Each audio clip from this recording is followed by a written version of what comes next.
Assalamualaikum, welcome back to my channel Moazama Batool.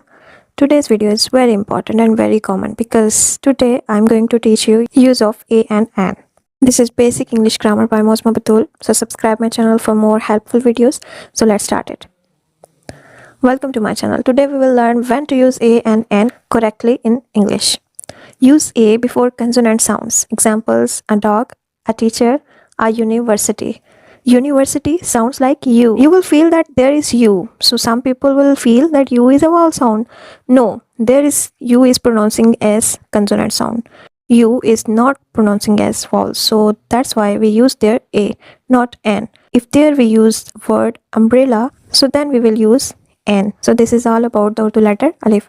If there is alif sound, so we will use an, otherwise we will use a. So a university, there is not sound of alif, there is ye sound. So that's why we used a. Now we will see the use of an. Use an before vowel sounds. Examples: an apple, an or sounds like or, not or, which is starting with alif sound. An orange. You will notice that these all three letters are starting with alif sound. Now it's turn to fill in the blanks. Quick quiz. So first is dash elephant. You have to fill the blank.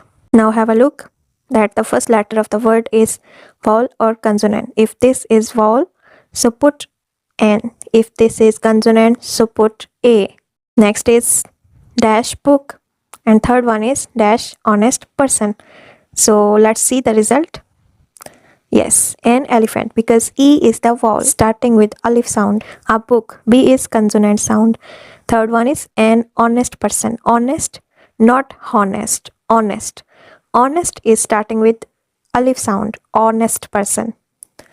So, great job. Now you know how to use a and an correctly. So, like, share and subscribe to Moazama Batool for more informative and helpful lesson. Thank you so much for watching this video. Allah Hafiz.